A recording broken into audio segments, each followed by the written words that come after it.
Dan sebagai anak bangsa kita harus bangga karena apa? Karena inilah yang pertama ibu kota bikinan Indonesia. Saya berani bilang 10 tahun sudah take off ini kota. Dan jangan lupa ini kota bebas pajak. Jadi 30 tahun itu nggak bayar pajak, nggak ada PPN, nggak ada PPH di situ.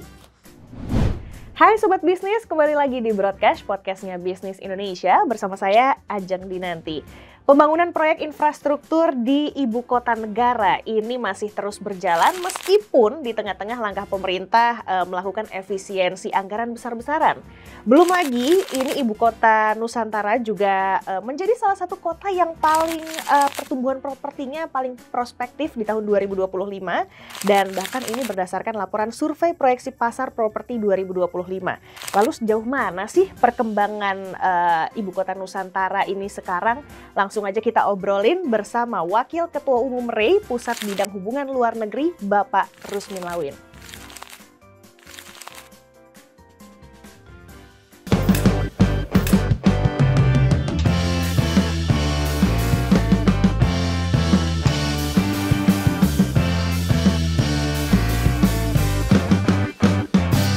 Broadcast, podcastnya Bisnis Indonesia. Bapak Rusmin, terima kasih sudah mempersilahkan kami untuk main ke kantor Bapak.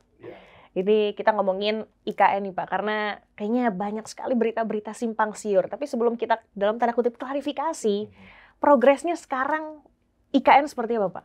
Terima kasih Mbak Ajeng. Welcome to our podcast room, ya, keren ya. Keren, dan Pak. makasih sudah berkesempatan kepada saya untuk menjelaskan juga kepada pemirsa saya di rumah, di mana berada, tentang progres IKN yang sesungguhnya yang saya tahu dan karena saya banyak terlibat dari awal, kan, dari zaman Bappenas sampai kepada pernah tenaga ahli pimpinan IKN. Nah, saya bicara atas nama REI karena kita ditugaskan untuk men-liaise, meng-guidance para investor dari REI terutama, dan juga dari FIAPSI, dari Federasi Rakyat Indonesia, di mana saya sendiri adalah presiden untuk wilayah Asia Pasifik. Jadi memang sudah banyak yang kita bawa, ya beberapa negara asing sudah terlibat yang sampai sekarang masih tetap on the track, ya. Nah, saya mau jelaskan progres yang saat ini dan akan datang. Ya namanya bangun kota.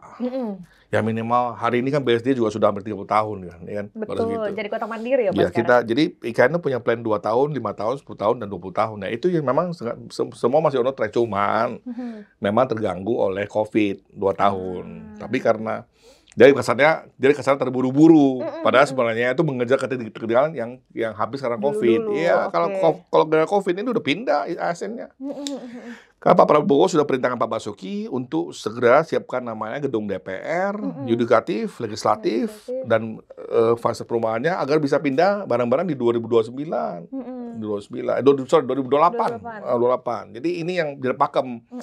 Dan waktu itu dikomitkan bahwa dengan kondisi efisiensi anggaran, IKN masih dapat 48,8 triliun sampai 2029. Kan not bad kan? Karena gini, yang susah kan awalnya. Ini kan tanah sudah jelas, sudah land clearing, sudah ada basic infrastructure dan beberapa gedung-gedung gedung-gedung utama sudah ada, istana, sekretariat presiden di situ sudah, istana Garuda di situ sudah ada, Taman Kusuma Bangsa, 12 tower ASN sudah sebagian operasi, sudah beroperasi sebagian.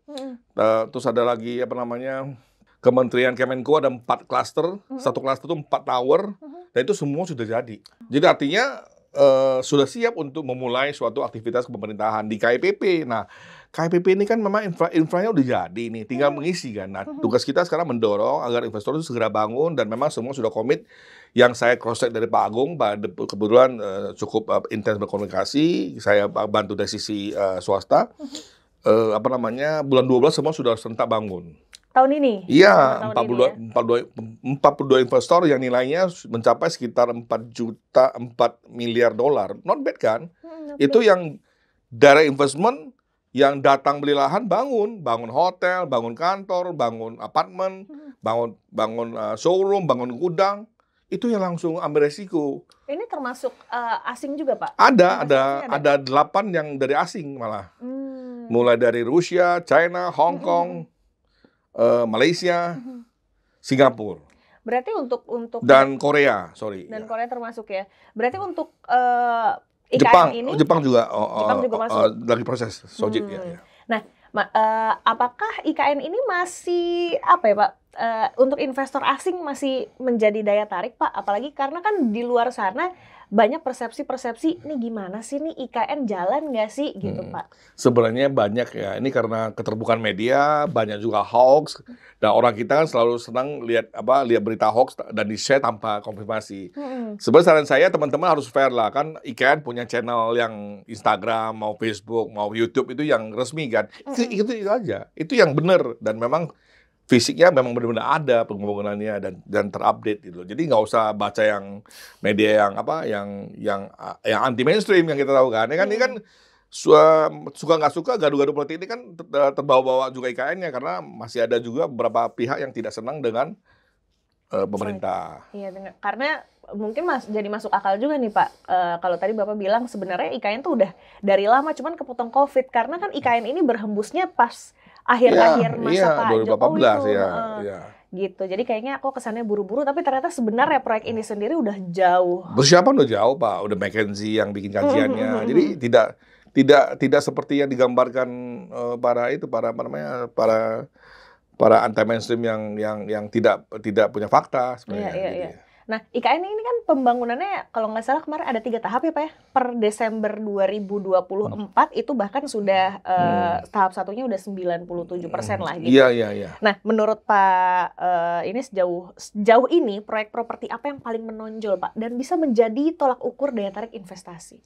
Iya, sekarang kan 3 yang orang sekarang lagi bidik adalah hotel di sana, karena di sana juga hotel masih ada cuma 2 yang beroperasi, Swiss Hotel dari grup Agung Sedayu dan satu lagi yang Container Hotel cukup lucu. Iya. Nah, kalau kita bayangkan ke depannya itu bisa diisi misalnya 200.000 orang tahun ini juga, mungkin kan kita butuh beberapa hotel juga. Nah, yang sekarang yang menonjol itu kan basically orang bangun hotel, apartemen, karena kan bisa di sana bakal banyak kalau sudah mulai pindah kan banyak juga swasta yang butuh perumahan yang sifatnya menengah, ya kan, bukan yang MBR, ya kan, retail, hotel, apartemen, dan komersial yang lain seperti kafe, restoran itu kan sangat dibutuhkan gitu loh. Ya, di sana tapi itu juga udah termasuk udah jalan ya Pak? Jangan lupa bahwa ini bukan daerah baru, ini daerah bagian daripada kabupaten yang sudah ada yang diambil sama otorita gitu kan. Mungkin jadi, ini kayaknya karena mungkin saya belum ke sana ya Pak ya. Jadi basically di sana juga sudah ada 100.000 orang yang tinggal di situ, di kecamatan itu bukan daerah baru gitu. Iya, kayaknya memang harus saya ke sana dulu ya. Seeing is believing. Dari semua pengalaman saya guidance para investor sesudah mereka masuk ke kantor kita di Mandiri, Jakarta, kita jelaskan, kita convince, kita convince, baru kita berangkatkan ke Kalimantan, biasanya jadi. 90% jadi. Karena I told them, seeing is believing. You don't see any news, see by yourself. Baru langsung. Jadi kalau sampai sana nggak lagi nanya, prospek, lahan mana yang masih kosong yang bisa saya beli? Bener Bu, saya nggak bohong Bu. Betul. Udah banyak padahal ya. Betul. Jadi, apa mungkin kita terbiasa ngeliat, wah pembangunan cuma baru. Karena saya sendiri, saya nggak bisa lawan semua stigma di sosmed Bu. Karena saya sendiri fightingnya Bu. Jadi itu kan ada buzzernya Bu. Jadi begitu saya posting, langsung dihajar orang. Langsung tenggelam gitu ya. Oh, jadi memang pembangunannya sudah sangat pesat gitu ya. Udah dan antusias orang sudah tidak mundur investornya. Termasuk IKN ini kan akan menjadi kota baru ya Pak ya, apalagi ini ibu kota baru kita dibandingkan dengan Jakarta dan Surabaya. Apakah minat investor asing terhadap sektor properti terutama di IKN ini cukup baik Pak dibandingkan mungkin ngelihat pangsa pasarnya di Jakarta, Surabaya, kota-kota besar lainnya? Enggak, gini, saya mau jelaskan. Jadi kalau kita belajar, kalau kita udah studi tour bersama Pepenas keliling dunia, kita udah lihat Washington DC, lihat Canberra, lihat Abuja, lihat Sejong di Korea, lihat Astana. Jadi sebenarnya kehadiran ibu kota negara itu justru tidak akan mematikan Jakarta. Justru memberikan ruang baru ke Jakarta. Jakarta akan bisa menapas sedikit Bu. Iya kan? Dari kemacetan, dari polusi. Jadi Jakarta punya kesempatan di bawah Mas Pram ini untuk berbenah lagi, ya kan? Benah lagi sehingga bisa lebih eligible sebagai kota yang sehat. Setuju. Dan tidak akan mati sebagai kota belanja terutama dan kota keuangan. Nggak akan mati itu. Jadi IKN tidak akan bisa menggantikan ini. IKN hanya bisa menjadi kota pemerintah. Jadi IKN itu sebenarnya desain tidak untuk 20 juta orang, enggak. IKN didesain untuk 2 juta orang aja cukup. Jadi kayak Washington DC, nicely kita bisa duduk di taman, baca buku, lewat ada tupai gitu. Itu yang kita impikan, bukan hiruk pikuk, karena di sana kan di IKN itu kan orang hanya bisa jalan kaki, naik sepeda atau naik mobil EV. Nggak ada kebisingan di situ.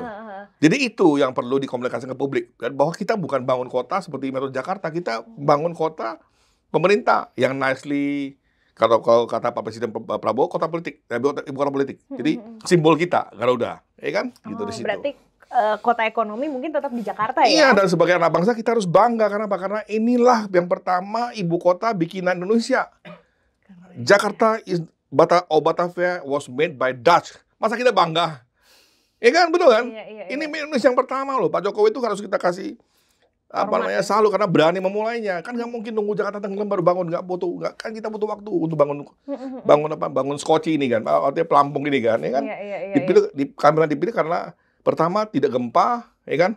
Aman dari banjir. Dan kemarin saya dari China, saya ada ketemu beberapa investor yang malah mau bikin pusat riset untuk satelit, malah mau bikin pabrik, mau bikin launching pad-nya di situ, ditantang, ya kan? Karena dia dengar Elon Musk di situ, jadi mereka juga mau masuk. Ada juga berindustri EVK yang mau bikin showroom di sana. Masih itu, jadi orang masih antusias karena mereka lihat fisiknya seperti apa gitu loh. Iya. Ini jadi menarik nih karena Pak Rusmin tadi mention bagaimana Pak Jokowi juga memulai inilah gitu kan, bisa dibilang. Iya. Nah, sekarang kan udah berganti Pak pemimpin kita Pak Prabowo. Pendekatannya dua kepemimpinan ini untuk progresnya IKN menurut Pak Rusmin seperti apa Pak? Yang kita tangkap Pak Prabowo orang committed. Beliau tidak akan mematikan IKN. Walaupun memang bahwa kita tahu bahwa program gizi gratis itu MBG ya, makanan bergizi gratis itu pertama. Kita semua hargai itu karena itu mutu efeknya luar biasa. Yang kedua tentang 3 juta rumah. Tapi yang ketiga keempat itu kan sudah balik ke IKN dan Giant Seawall kan. Jadi ini masih dalam masuk 5 program utamanya Pak Prabowo gitu. Tapi memang mungkin secara prioritas. Memang ya kita tinggal bicara dengan anggaran yang terbatas, dengan situasi global yang makin menyusut likuiditasnya, memang tinggal bisa memainkan skala prioritasnya. Tapi semua jalan bareng-bareng gitu loh. Tapi apakah menurut Bapak perizinan di sana nih terutama untuk sektor properti ya dengan yang ada itu sudah mempermudahkah? Sudah mempermudah dan sudah kita buktikan. Malah kemarin sudah ada 5 investor yang sudah diberikan sertifikatnya dan sudah memang harus di-upgrade lah karena kan birokrasi ini kan harus disetrum juga kan, kan supaya lebih cepat gitu Pak. Kayaknya birokrasi PR dari kapan tahu ya Pak ya? Iya, Pemda-pemdanya memang harus benar-benar mesti diberi treatment khusus agar mereka itu sadar bahwa ini punya kita semua. Iya. Nah kalau untuk pelaku industri propertinya sejauh ini dari swasta seperti apa Pak terhadap IKN? Ya, saya nggak usah ngomong banyak. Kaltim itu sekarang dari sebelum ada IKN sama IKN sekarang Balikpapan tuh beda jauh kan. Kita flight, kadang-kadang naik pesawatnya nggak ada Bu. Oh, gitu. Bisa 3-4 juta satu flight. Hotelnya penuh semua. Jadi itu sudah proven. Saya kan selalu salah kan, saya naik Grab, naik Gojek. Saya naik mana bagaimana? Wah sekarang Pak macet Pak, rame Pak, bagus Pak. Jadi malam-malam jam 12 itu Balikpapan tuh masih hidup, kafe-kafe masih hidup Pak. Jadi ini dinamika kehidupannya makin bertambah kan, ekonominya bertambah kan. Jadi apalagi nanti bisa benar-benar ada tahun ini semua investor ada 42 investor tuh yang direct investment yang beli lahan untuk bangun tuh harus bangun di bulan 12 ini sebanyak sekitar 4 miliar dolar. Lu bayangin, ada perputaran 4 miliar dolar di tahun depan dari 42 investor. Rame nggak itu coba? Rame Pak. Iya kan? Luar biasa kan? Berarti memang melihat adanya itu aja yang Pak Basuki kawal sekarang. Pak Basuki kalau bisa kawal ini, Pak Basuki kan orangnya sangat hands-on Pak. Deliver man, ya kan? Betul. Bukunya saya baca luar biasa lah, 40 tahun di PU. Kalau merem aja kita minta beliau cerita apa aja tentang PU bisa A to Z Pak. Jadi orangnya benar-benar berdeliver, ya kan? Nah ini bisa terbukti. Sekarang beliau tahu mana harus yang didorong. Sekarang didorong agar investornya segera mau bangun. Kalau bangun, Bu, udah selesai ini ya. Tinggal kita awasi aja, Bu. Betul kan? Maka akan datang sendiri kan. Karena ini kan tunggu-tungguan nih mana ayam dan telur kan, ya kan? Kalau kita tabrak duluan, mereka akan ikut, Pak. Benar, Pak? Ya kan? Muter aja di situ. Kalau ngomong-ngomong aja nggak jalan-jalan, Bu. Ngomong-ngomong doang kan, gitu loh. Berarti memang melihat para investor ini juga melihat dan pelaku industri tentunya ya melihat adanya peluang yang sangat besar gitu. Permintaan pasarnya ada untuk di. Karena secara geopolitik political krisis kita kan memang masih jauh lebih bagus di ASEAN daripada Myanmar, daripada Vietnam, daripada Filipina, daripada Malaysia. Kita jauh lebih bagus, betul kan? Malaysia juga kan nggak masih goyang antara karena tidak ada minoritas. Filipina apalagi berantem presnya. Vietnam juga begitu kan, perang di dalam kan. Myanmar apalagi. Jadi kita termasuk yang benar-benar ini masih stabil. Karena yang kedua demokrasi kita tuh bonusnya luar biasa ini, gitu loh. Jadi ada sekitar 60% orang yang berumur antara 19 sampai 45 itu di tahun 2030 sampai 2045. Lu bayangin itu kalau jalan, kalau ini benar-benar kita tata dengan baik, kita take off ini. Makanya momentum ini harus bisa pakai. Jadi saya mau bilang IKN itu adalah proyek proyek yang terbesar di Asia Pasifik for the last 10 years. Nah, orang masih melihat itu. Karena orang datang itu kadang-kadang investor itu datang itu mereka gengsi. Bertarung gengsi, pengen pasang produk. Ini kita ini kayak mall, kayak Atlas Mall nih, kayak catwalk gitu loh. Jadi semua merek harus di situ. Jadi kalau lu nggak hadir, lu not someone gitu loh. Jadi itu sudah berhasil kita buktikan. Begitu masuk China, Amerika udah kirim Korea, Jepang udah masuk kan. Oh ini masuk nih kalian ini. Gimana sih produk kita nggak masuk? Gitu. Jadi kita diuntungkan ibarat perawan yang diincar oleh para pangeran kan, gitu. Karena memang ya itu ngeliat portofolionya, track recordnya, udah ada dari beberapa para dubes kita aja begitu senang waktu Pak Basuki naik sepeda. Lu bayangin sepedanya di atas hilly gitu kan, ya kan, keren banget kan, ya kan. Iya, ini maksudnya jadi benar-benar the first smart forest city in the world yang nggak ada patternnya, yang kita senang belajar untuk bangun. Udah smart. Kotanya di dalam hutan lagi, Pak. Begitu nyamannya. Kalau kita ini mungkin nggak bisa apple to apple ya, tapi Pak Rusmin tadi awal banget sempat bilang kalau kita lihat BSD aja itu butuh 30 tahun sampai bisa jadi kota mandiri yang betul. Maju sekarang gitu. Kalau IKN at least 10 years lah. Karena kalau negara hadir beda. Kalau organik kan BSD. Karena swasta ada yang beli, mereka bangun. Tapi kalau negara sudah turun tangan untuk bangun infrastruktur kan biasa lebih cepat. Saya berani bilang 10 tahun sudah take off ini kota. 10 tahun ya. Karena patokan saya sebenarnya itu Sejong City itu Korea government. Mereka udah mulai sekitar 5 tahun, sekarang sudah berhasil isi orang sekitar 200.000 orang, not bad. Dari 500.000 yang ada selama 5 tahun. Berarti on the track ini, gitu loh. Yeah. Berarti ini kalau dari Pak Rusmin sendiri optimisme sangat tinggi. Dan jangan lupa ini kota bebas pajak. Oh gitu Pak? Iya, jadi orang nggak tahu. Jadi 30 tahun itu nggak bayar pajak, nggak ada PPN, nggak ada PPH di situ. Wah, apa saya bilang? Iya, orang Malaysia aja kaget. Saya ditelepon sama kepala badan investasi Labuan yang dari Malaysia. Mereka mau kerjasama karena mereka takut orang akan ke sini untuk bikin headquarter kantor pusat dulu. Ya. Iya. Tapi berarti itu bisa dibilang menjadi salah satu insentif dari pemerintah. Betul. Selain itu apa lagi Pak? Agar mungkin banyak yang orang pindah deh gitu ke IKN gitu.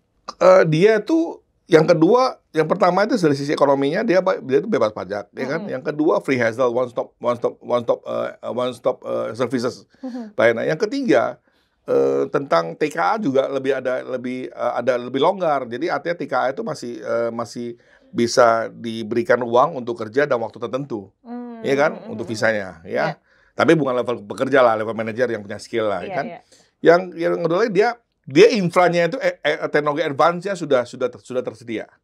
Di situ nanti sudah ada tidak akan ada tiang listrik di atas jalan, tapi semua di bawah. Ada fiber optic ya. Jadi instruksinya smart city. Jadi semua juga nanti kontrol trafficnya, cek trafficnya pakai apps. Lihat busnya datang juga pakai apps gitu-gitu. Jadi everything is on your fingertips. Jadi gampang. Jadi cocok untuk orang muda seperti Anda sebenarnya. Makanya PNS itu diarahkan yang pindah itu di bawah 40 umurnya. Oh, biar nanti bisa menikmati ini ya benar-benar tech advance ya. Kalau misalnya IKN ini memang tujuannya untuk kota politik gitu ya, sementara banyak pusat-pusat headquarters tuh di Jakarta, Pak. Apakah itu nanti tidak menimbulkan sebuah hambatan baru, Pak? Enggak. Jadi begini, kalau misalnya keuangan masih tetap di Jakarta, cuma di sana mungkin ada cabang aja gitu kan. Jadi nggak mati Jakarta ini, dan bukan IKN juga bisa tetap tumbuh. Jadi saling melengkapi gitu loh. Kalau untuk sekarang IKN? Sekarang aja tiap minggu itu 5.000 orang nggak kemana, Bu. Datang hanya untuk foto-foto depan istana. Oh. Saya berani bilang kita yang paling hebat. Kenapa?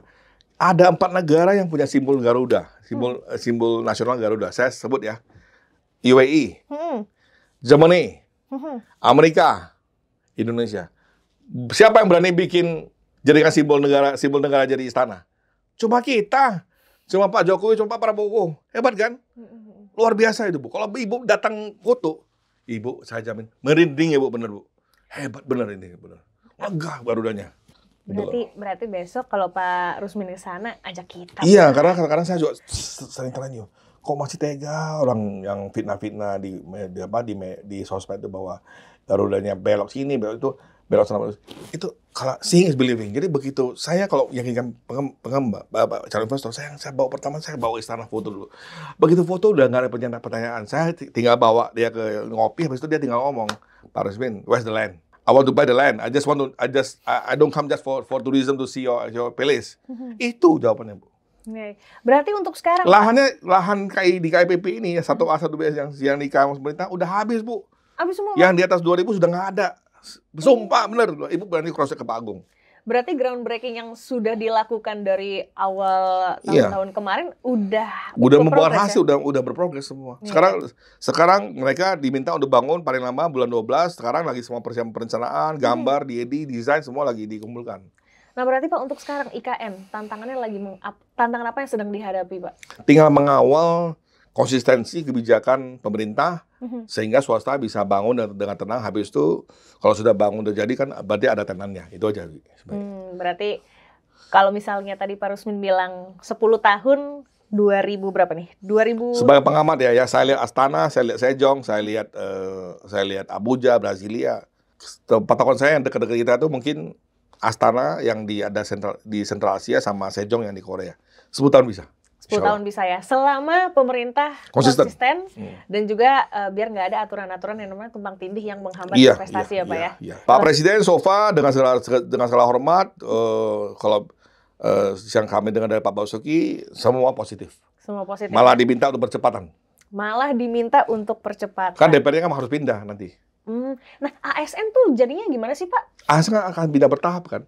Tahun ini kalau nggak salah memang sudah akan dimulai. Kalau nggak salah tahun ini 2.000 orang. Karena kan kita lagi dengan skema KPBU kita lagi berpacu untuk siapkan tower-towernya. Kalau nggak ada gimana orang mau tinggal, Bu? Coba. Betul juga. Tidur di mana nanti? Iya, betul.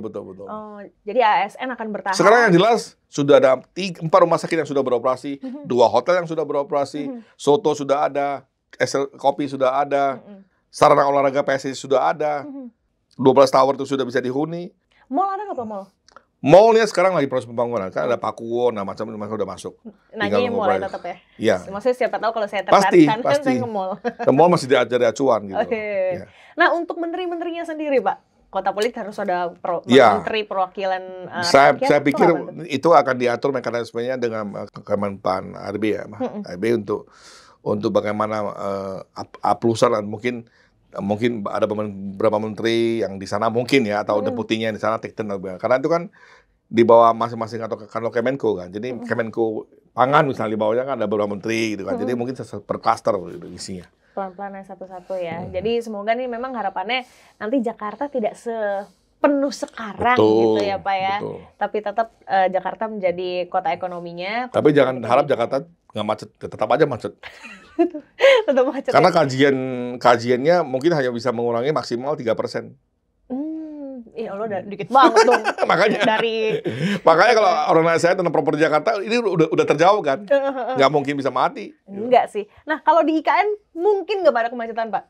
So far kalau semua toll roadnya udah connect tuh kecil kemungkinan.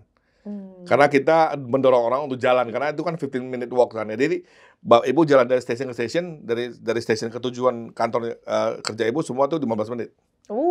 Enak banget. Jadi nanti di IKN tuh pokoknya Ibu kalau ke IKN tuh nggak lihat orang-orang yang inilah yang obesitas Bu. Semua tuh langsing seperti Ibu jalan kaki ya. Dan lebih sehat. Lebih sehat betul. Nah, cuma nih Pak, kalau misalnya IKN sudah jadi gitu ya, udah beraktivitas, banyak peminat, banyak kayak BSD lah, kayak BSD sekarang gitu misalnya. Terus nasib pasar properti di Jakarta seperti apa Pak? Mengingat nih Jakarta kota besar yang akar ekonominya itu udah begitu lama, udah kota ratusan tahun, itu pasti akan survive dan ada penyesuaian pasti kan, ya kan. Yang mana yang oversupply pasti akan menurun, ya Pak. Yang mana yang kurang akan masuk. Misalnya office yang grade A kan sekarang kan udah 10 tahunnya kita nggak bangun, ya. Begitu bangun jadi isi orang juga, gitu kan, gitu lah. Asumsinya nih ya, kalau logika Anabel alias analisis gembel saya nih Pak ya. Ini mohon maaf kalau saya salah. Misalnya IKN udah bertumbuh pesat luar biasa, banyak orang Jakarta pindah ke IKN. Mungkin ada kemungkinan permintaan properti di Jakarta menurun. Apakah itu long term ya, jangka panjang ya, secara tidak langsungnya memungkinkan nggak membuat harga tanah di Jakarta turun, Pak? Impossible. Impossible. Karena Jakarta itu Ibu harus lihat bahwa Jakarta itu tidak hanya 20 juta orang. Jakarta itu Jabodetabek 30 juta orang. Ya. Yang dimana backlognya masih tinggi. Artinya shortfallnya untuk perumahan masih banyak belum punya rumah. Demandnya masih tinggi sekali. Tinggal memang harus diatur apakah mereka itu diatur lebih cepat soft landing, artinya ditarik KPR-nya dari 30-40 tahun seperti luar negeri supaya bisa naik cicil ada, diperkuat daya dia untuk membayar down payment-nya. Udah itu aja sebenarnya. Itu yang lagi didorong Pak Ara kan. Kirain dengan IKN. Makanya kalau ada uang sekarang, beli sekarang propertinya. Karena properti itu tumbuh seperti daerah ukur. Gaji kita tumbuh seperti dari hitung. Itu aja Bu, simpelnya. Kalau ada uangnya, kuncinya itu. Iya, tapi dengan uang sedikit Ibu bisa melok properti yang harganya Ibu jadikan fix tuh. Artinya udah nggak naik lagi. Tinggal KPR kan Bu kan. Iya. Gitu loh. Gitu. Jadi jangan lupa. Kalau suatu bangsa itu dia mau take off, bahwa kelas menengahnya harus kuat. Kelas menengahnya. Nah, kelas menengahnya harus kuat bagaimana? Dia harus punya kapital. Ya kan? Kapitalnya apa ya? Rumah gitu loh. Jadi kalau misalnya lebih banyak orang yang punya rumah, maka bangsa kita akan punya aset dan dia akan kuat Bu. Jadi Pak, jangan hanya lihat rumah itu sebagai tempat tinggal, aset Bu. Aset. Tapi sebentar Pak, saya mewakili kelas menengah ya sobat bisnis ya. Saya nggak kuat Pak kalau kita kalau saya anggap Mbak itu umurnya sekarang 22 misalnya. Jadi Mbak masih bisa beli rumah 2-3 kali cycle-nya. Jadi bisa berternak rumah, beli, cicil 10 tahun, selesai, cicil lagi gitu loh. Jadi lama-lama Ibu pensiun bisa 3-4 rumah. Jadi nggak usah lagi ngandalkan tabungan. Karena kan bisa nanti satu anak dia begitu selesai mau kuliah, ini jual satu, kan enak kan? Ada yang mau jadi usaha jual satu gitu kan, gitu. Enak Pak, betul, ya kan? Nah, itu kalau di Jakarta, kalau di IKN nanti kira-kira harga propertinya seperti apa sih Pak? Nah, itu yang saya memang lagi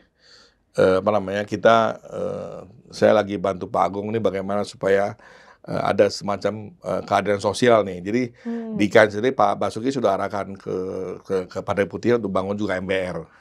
Ada lokasi yang untuk MBR juga. Dibangun oleh anak usaha Bina Karya, tapi juga ada yang memang komersil. Seperti bangun sama pengembang itu kan ada yang 1-2 M juga. Tapi ada juga nanti di bawah 500 juta Bu, ada Bu, affordable. Jadi actually this real city for all. Kota untuk semua. Kota untuk semua. Ya. Jadi kira-kira kapan tahu kisaran harga pasar properti di IKN Pak? Kalau sekarang mungkin masih pembangunan ya, saya nggak tahu asal muasal penentuan harganya seperti apa. Saya pikir 3-6 tahun ke depan para pengembang sudah kasih harga kok. Karena cost-nya kan juga tinggi sampai bangun itu, kan logistiknya juga jauh kan. Bahan-bahan dari sini semua kan, itu yang masih kendala. Bisa 40%, bisa 50% loh ini ya, ongkosnya doang. Jadi jangan terkejut juga Bu dengan ini, karena logistiknya tinggi. Ya lu harus dari Tepedeo kirim ke Balikpapan, masuk lagi ke dalam lagi Bu, ya kan? Itu kan cost semua itu. Iya betul. Ya untungnya angkutan, transportasi Bu, jadi Bu. Jadi multi efeknya terasa. Jadi mungkin kalau harganya tinggi itu salah satu faktornya berarti ya. Iya, kalau konektivitasnya lancar maka itu bisa Pak Basuki sedang mikirin bagaimana supaya bisa lower down. Ya. Nah, ini mungkin akan jadi hal terakhir Pak, kira-kira karena di luar sana banyak kesimpang siuran terkait IKN ini bagaimana. Terus ada juga yang bilang kayaknya investorku masih ragu-ragu nih, pelaku industri kayak masih mikir 2 kali. Mungkin Bapak mau saya heran juga kok mereka tuh nggak lihat berita sih gimana. Begitu banyak foto-foto tangan dengan tangan kerjasama dengan pengembang, dengan terakhir Pak Basuki dengan para 5 investor asing. Apa itu kan bukan proven? Itu juga bukan bukan wayang kan, artinya memang investor beneran kan gitu kan. Itu tinggal kita kawal supaya ini bisa berjalan dengan baik, itu aja. Yang jelas sampai sekarang on track semua ya, Pak? Iya, jadi banyak fitnah macam itu tanpa dasar, Bu, gitu, Bu. Jadi itu saya sarankan teman-teman lihat Instagram yang terakhir. Instagram Pak Basuki sendiri juga sangat aktif dan lucu-lucu, cukup menarik. Dan juga ada YouTube kita, ya kan, yang channel resmi gitu loh. Berarti semua update-nya bisa di Foto-foto itu kan bukan bikin AI, nggak gampang kan, ya kan? Gitu. Kalau masih nggak percaya, terbang langsung ya, Pak ya? Iya, saya temenin ya, Bu. Karena apa, Pak? Seeing is believing. Yeah. Terima kasih Sobat Bisnis yang sudah nonton. Jangan lupa di-subscribe untuk update-update terbaru dari Bisnis Indonesia dan tentunya dari Broadcast Podcastnya Bisnis Indonesia. Saya Ajeng Dinanti pamit. Kita ketemu lagi di episode berikutnya. Bye-bye.